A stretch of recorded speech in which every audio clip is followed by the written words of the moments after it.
और लोगों क्या हाल चाल। तो आज मैं आपको एक्सप्लेन करने वाला हूँ जेड NXT के सीजन 2 का फर्स्ट एपिसोड। उम्मीद है आपने इसका पहला एपिसोड देख लिया होगा, मतलब कि सीजन 1 के सारे एपिसोड देख लिए होंगे। तो शुरू करते हैं। तो एपिसोड की शुरुआत होती है और हमें सबसे पहले एक झोंपड़ी का सीन बताया जाता है, जहाँ पर बहुत सारे बंदे बारिश की वजह से झोंपड़ी में रह रहे होते हैं। अब हमें इन बंदों की बातों को बताया जाता है। ये सारे के सारे लोग यहाँ पर बात कर रहे होते हैं कि इस दुनिया में जितने भी डिवाइन सेक्ट है ना, वो आपस में जुड़ रहे हैं। पता नहीं ऐसा वो क्यों कर रहे हैं। अब इतने में हमें एक लड़की को भी बताया जाता है जो कि यहीं पर बैठी हुई होती है। इन सबकी बातें सुनकर यहाँ पर ये लड़की कहने लगती है कि शायद तुम्हें पता नहीं है कि सारे के सारे डीमन सेक्ट एक साथ क्यों जुड़ रहे हैं, इसके पीछे के बहुत बड़े राज हैं। अब भाई साहब जैसे ये लड़की कहती है ना, तो यहीं पर एक दाढ़ी वाला बुड्ढा बैठा हुआ था, वो चलता है। तो यहाँ पर इन सभी को बताने लगता है कि सारे के सारे डीमन सेक्ट एक साथ क्यों जुड़ रहे हैं। यहाँ पर एक दाढ़ी वाला एल्डर होता है, कहता है कि इसकी शुरुआत आज से 10 साल पहले एक कमजोर लड़के जिसका नाम याओ फैन था उससे होती है। उसी आज से 10 साल पहले एक लड़की से मोहब्बत हो जाती है और वो लड़की डीमन सेक्ट की होती है। इसके अलावा सियाओ फैन के पास एक मोती भी था जो उसके ग्रैंड मतलब कि दादाजी ने, मान लो आप, ठीक है ना, ग्रैंड दादाजी ने दिया था। हालांकि सियाओ फैन को इस बात का पता नहीं था कि इस मोती के अंदर बहुत ही भयानक पावर। अब कुछ समय बाद उस मोती की पावर एक छड़ी के अंदर चली जाती है और वो छड़ी बहुत ही ज्यादा पावरफुल हो जाती है। हालांकि सियाओ फैन को उस छड़ी के बारे में पता नहीं था कि ये छड़ी आखिर क्या है। हालांकि ये छड़ी थी और इसके अंदर जो भी मिस्टीरियस पावर थी ना, वो डेमोनिक सेक्ट की थी। इसलिए जो इंसान थे ना, उन्होंने सियाओ फैन को अपना दुश्मन बना लिया और वो सियाओ फैन के जान के पीछे एकदम हाथ धोकर पड़ जाते। लेकिन इसी समय हमारे लौंडे की मोहब्बत बोला जाए तो सियाओ फैन की गर्लफ्रेंड आ जाती है और वो अपनी जान देकर सियाओ फैन को बचा लेती है। और हाँ, हमारे सियाओ फैन की गर्लफ्रेंड का नाम है पियाओ, ठीक है। अब जैसे यहाँ पर ये एल्डर एक कहते हैं ना, तो एक बंदा चलता है तो इनसे पूछने लगता है कि एल्डर इसके बाद क्या हुआ। अब ये बंदा यहाँ पर पूछता है, तभी यहाँ पर आंधी तूफान आने लगते हैं और फिर हमें यहाँ पर सियाओ फैन को बताया जाता है, जो कि इस बंदे के सवाल पर कह रहा होता है कि यहीं से लड़ाइयाँ शुरू हो गई। अब इसी के साथ सीन शिफ्ट होता है और फिर हमें एक लड़ाई के मैदान का सीन बताया जाता है, जहाँ पर डीमन और इंसानों के बीच में एकदम लगे तेरी भयानक लड़ाइयाँ हो रही होती हैं। अब इतने में हमें इन्हीं लड़ाइयों के बीच में एक लाल वालों वाले बंदे को भी बताया जाता है, जो कि डीमन था और लगे तेरी बहुत सारे लोगों को मारता जा रहा था। अब इतने में यहाँ पर ये लाल वालों वाला आदमी चलता है तो अपनी डेमोनिक पावर का इस्तेमाल करने लगता है। बोला जाए तो एक आई का इस्तेमाल करने लगता है, जिस वजह से बहुत सारे लोग यहाँ पर मारे जाने लगते हैं। बोला जाए तो एकदम चारों तरफ रेड कलर की नदियां बहने लगती हैं। लेकिन इतने में यहाँ पर हमारा हीरो सियाओ फैन एंट्री मारता है और वो एंट्री मारता ही है, तभी जो लाल वालों वाला आदमी यहाँ पर जितने भी बंदों को अपने अस्त्र से मार रहा था ना, बोला जाए तो अपने आइस से मार रहा था ना, उसे पलक झपकते ही सियाओ फैन नष्ट कर देता है। अब इसके बाद सियाओ फैन चलता है तो आगे बढ़ता है और सिर्फ अपना हाथ हिलाता है और उसके हाथ हिलाते ही सियाओ फैन के पास जो डेमोनिक पावर थी ना, वो रिलीज होने लगती है, जिस वजह से यहाँ पर बहुत सारे डेमोनिक, बोला जाए तो बुरे लोग मारे जाने लगते हैं। इतने में ये लाल वालों वाला आदमी समझ जाता है कि वो शायद इस सामने वाले बंदे, बोला जाए तो सियाओ फैन से नहीं जीत सकता, इसलिए वो तुरंत अपने राज्य का टोका सियाओ फैन को देने लगता है। लेकिन इतने में ही इसी लाल बंदे के साथ एक और बंदा था। वो जब इस बंदे को ऐसे हार मानते हुए देखता है ना, तो वो गुस्सा हो जाता है कि तुम ऐसा कैसे कर सकते हो। ये लाल वालों वाला बंदा चलता है तो इस राज्य का टोकन उसको ही दे देता है कि आज से ब्लड रिपाइटिंग सेक्टर तुम्हारा हुआ। और भाई साहब यह कहती है जाने लगता है। अब जैसे ये सामने वाला बंदा इस टोकन को लेता है ना, तो ये डरने लगता है, क्योंकि वो सियाओ फैन को बहुत ही अच्छी तरह से जानता है कि वो इससे बिल्कुल भी नहीं जीत सकता और अगर सियाओ फैन चाहे तो उसे पलक झपकते ही मार सकता है। लेकिन यहाँ पर अभी बंदा चलता है, मतलब कि व्हाइट बंदा चलता है, तो यहाँ पर सियाओ फैन से कहने लगता है कि मैं तुमसे डरता नहीं हूँ, अगर तुम मुझे मारना चाहते हो ना तो मार सकते हो, लेकिन मैं मेरा ब्लड रिफाइनिंग सेक्टर तुम्हें किसी भी कीमत पर देने वाला नहीं हूँ। अब भाई साहब जैसे ये व्हाइट बंदा ये कहता है ना, तो यहाँ पर सियाओ फैन चलता है तो इससे कहने लगता है कि ठीक है, मैं तुम्हें नहीं मारूंगा, लेकिन तुम्हें मेरे साथ रहना होगा। और भाई साहब यह कहते ही सियाओ फैन यहाँ से जाने लगता है। हालांकि ये व्हाइट बंदा चलता है तो सियाओ फैन से पूछता है कि तुम मुझे अपने साथ क्यों रखना चाहते हो, लेकिन सियाओ फैन इसकी बातों का जवाब देना बिल्कुल भी नहीं समझता कि वो उसकी बातों का जवाब दे। अब इसी के साथ सीन शिफ्ट होता है और फिर हमें एक नए सेक्ट का सीन बताया जाता है और इस सेक्ट का नाम होता है किंग यूस है और इस सेक्ट में हमारा सियाओ फैन पहले पढ़ता था। अब इतने में हमें एक ड्रैगन को बताया जाता है, जो कि एकदम नाखुश हो जाता है और आस पीस हमला करने लगता है। इस सेक्ट के बड़े बड़े बंदे होते हैं तो वो इस ड्रैगन को शांत करवाने लगते हैं, फॉर्मेशन के जरिए इस पर हमला भी करते हैं। लेकिन जैसे यहाँ से सियाओ फैन ऊपर से गुजर जाता है ना, तो ये ड्रैगन अपने आप शांत हो जाता है। इसके बाद हमें बताया जाता है कि ये ड्रैगन यहाँ पर इसलिए इतना नाखुश हो गया था क्योंकि यहाँ से सियाओ फैन गुजर रहा था और इस ड्रैगन ड्रैगन को सियाओ फैन की पावरफुल शक्तियों का पहले ही अंदाजा लग गया था, इसलिए ड्रैगन इतना उधम मचा रहा था। अब इसी के साथ सीन शिफ्ट होता है और फिर हमें सियाओ फैन को बताया जाता है जो कि एक आइस वाली जगह पर आ गया होता है। और ये आइस वाली जगह सियाओ फैन के लिए बहुत ही ज्यादा खास होती है क्योंकि यहाँ पर सियाओ की बॉडी को स्टोर कर रखा हुआ होता है। हालांकि इस जगह को हमें बहुत ही खूबसूरत तरीके से बताया जाता है। अब यहाँ पर हमारा हीरो सियाओ फैन चलता है तो वो बैठकर सियाओ से बातें करने लगता है हसीन पलों के बारे में कि कौन कौन सी जगह पर उन्होंने कौन कौन से हसीन पल बिताए हैं। और साथ ही साथ हमारा हीरो यहाँ पर थोड़ा सा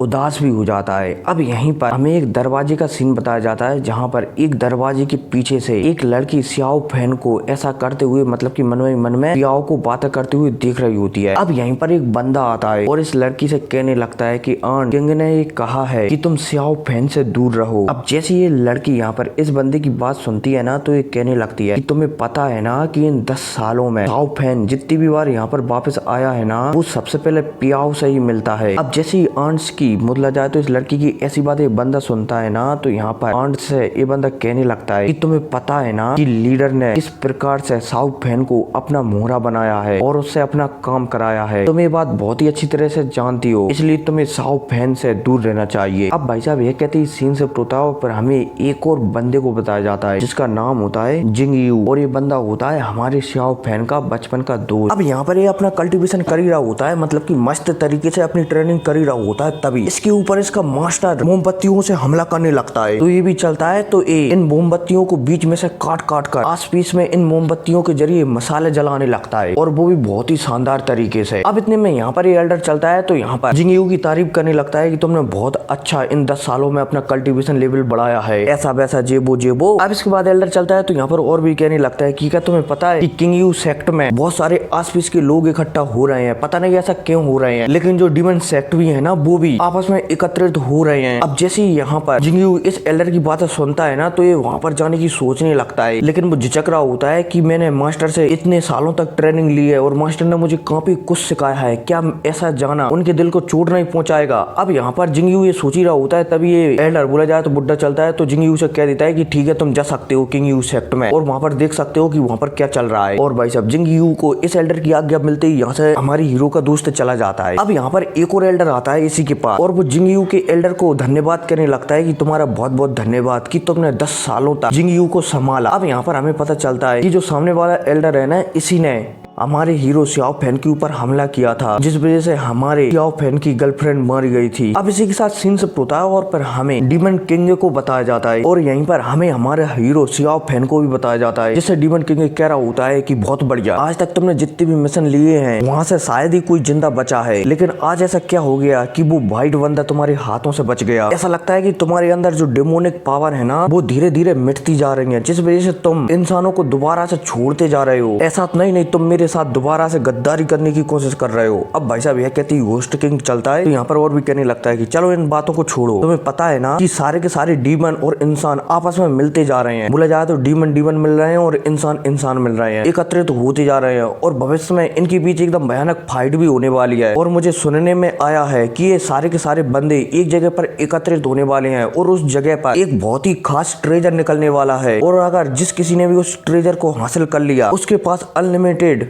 और बहुत ही ज्यादा पावर आ जाएंगी, इसलिए हमें शायद उस ट्रेजर को प्राप्त कर लेना चाहिए। अब जैसे डीमन किंग ये कहता है ना तो यहाँ पर सियाओ फैन चलता है तो वो डीमन किंग को कहने लगता है कि तुम्हें पता है ना डीमन किंग कि हमारे सेक्ट के साथ 4 और नए सेक्ट मिल चुके हैं और इन चारों सेक्टों में से सबसे ज्यादा पावरफुल हमारा ही सेक्ट है। हालांकि और भी सेक्ट है लेकिन सबसे ज्यादा पावरफुल चांद सेक्ट है, जिसकी पावर शायद हमसे थोड़ी बहुत ही ज्यादा है लेकिन वो हमसे ज्यादा पावरफुल है। हालांकि जितने भी डीमन है ना वो चाहते हैं कि हम ही सबसे पावरफुल हो जाएं, लेकिन इन डीमोनों में से कुछ सेक्ट ऐसे हैं जो हमारे बहुत ही अच्छे दोस्त हैं, लेकिन पता नहीं कि इन दोस्तों में से कौन कब गद्दारी कर दे और हम पर ही आक्रमण कर दे, इसलिए हमें हमारे लोगों से भी सावधान रहना चाहिए। मतलब कि सियाओ फैन का यहाँ पर सीधे तौर पर कहना है कि हमारे पास जितनी भी सेक्ट है ना जो हम में मिली हुई है उनमें से भी एक आध सेक्ट ऐसा हो सकता है जो हम पर ही आक्रमण कर दे, इसलिए हमें एकदम सबसे सावधान रहना चाहिए और उन सेक्टों को भनक भी नहीं लगने देना चाहिए कि हम उनसे सावधान है। अब जैसे ही सियाओ फैन ये कहता है ना तो घोस्ट किंग चलता है तो सियाओ फैन की तारीफ करने लगता है कि बहुत बढ़िया, तुम्हारे पास मेरे जैसा दिमाग आता जा रहा है, बहुत अच्छे। सियाओ फैन चलता है तो वो भी घोस्ट किंग से कहने लगता है कि तुमने मुझे 10 साल तक ट्रेनिंग करवाई है और अगर मैं थोड़ा बहुत भी आपकी जैसा नहीं सोच सका तो ये ट्रेनिंग तो एकदम बेकार है। अब भाई साहब थोड़ी और बात कर यहाँ पर से सियाओ फैन चलता है तो जाने लगता है। अब सियाओ फैन यहाँ से जा ही रहा होता है, तभी घोस्ट किंग चलता है तो दोबारा से सियाओ फैन को रोकता है और एक लेटर दे देता है। और ये लेटर होता है बहुत ही ज्यादा खास, क्योंकि जिस किसी के पास भी ये लेटर होगा ना, जितने भी डीमन है ना, वो सारे के सारे डीमन उसी बंदे की बात मानेंगे। बोला जाए तो अब सियाओ फैन के पास इतना पावर है कि वो अपने कहने से ही पूरी डीमन ग्रुप को कंट्रोल कर सकता है। ठीक है, अब इसके बाद सियाओ फैन चलता है तो यहाँ से निकल जाता है, लेकिन जाते जाते घोस्ट किंग चलता है तो यहाँ पर सियाओ फैन को एक और सलाह देता है कि तुम्हें पता है ना कि तुम इससे पहले इंसानों का साथ देते थे, इसलिए मैं चाहता हूँ कि तुम्हारे मन में दोबारा से ऐसी लालसा ना आ जाए कि तुम हमारा साथ छोड़कर दोबारा से इंसानों का साथ देने लगो। अब भाई साहब जैसे घोस्ट किंग कहता है ना, तो सियाओ फैन एकदम यहाँ पर घोस्ट किंग से कह देता है कि आप बिल्कुल भी चिंता ना करें। अब यह कहती है, सियाओ फैन यहाँ से निकल जाता है। अब इसी के साथ सीन शिफ्ट होता है और फिर हमें किंग यू सेक्ट को बताया जाता है, जहाँ पर भी बहुत सारे स्टूडेंट एकत्रित होने लगे हैं। और किंग यू सेक्ट का जो मेन एल्डर है ना, वो यहाँ पर सारे के सारे स्टूडेंटों से कह रहा है कि अब हमें उस ट्रेजर को पाना ही होगा, जो ट्रेजर कुछ दिनों बाद यहाँ पर आने वाला है, वरना अगर वो ट्रेजर डीमन के हाथों लग गया तो पूरी की पूरी इंसानी जाति का नामो निशान मिट जाएगा। अब जैसे ये बंदा मतलब कि ये बुड्ढा यहाँ पर कहता है ना, तो ये और भी कहने लगता है कि हमारा साथ बहुत सारे सेक्ट दे रहे हैं जो कि इंसानों के हैं, वो भी अपने अपने विद्यार्थियों को हमारे साथ उस ट्रेजर को हासिल करने के लिए भेजा रहे हैं। ध्यान रहे, ये ट्रेजर डीमन के हाथों में नहीं लगना चाहिए, वरना इससे हमें बहुत बड़ा नुकसान हो जाएगा। अब भाई साहब यह कहती है, दोबारा से सीन शिफ्ट होता है पर हमें दोबारा से उसी बुड्ढे को बताया जाता है जो कि एपिसोड के फर्स्ट में बताया गया था। यहाँ पर ये बुड्ढा इस लड़की से कह रहा होता है कि अब समय आ गया है सबसे बड़ी लड़ाई का। ऐसा लगता है कि एक बार और बहुत ही भयानक लड़ाई होने वाली है। अब इसी के साथ दोबारा से सीन शिफ्ट होता है और हमें सियाओ फैन को बताया जाता है, जो कि अपनी छड़ी पर बैठकर तेजी से एक दिशा की ओर जा रहा होता है। और फिर क्या इसी दिशा की ओर जाने के साथ ही एपिसोड खत्म हो जाता है। तो मिलते हैं अगली वीडियो में, टेक केयर।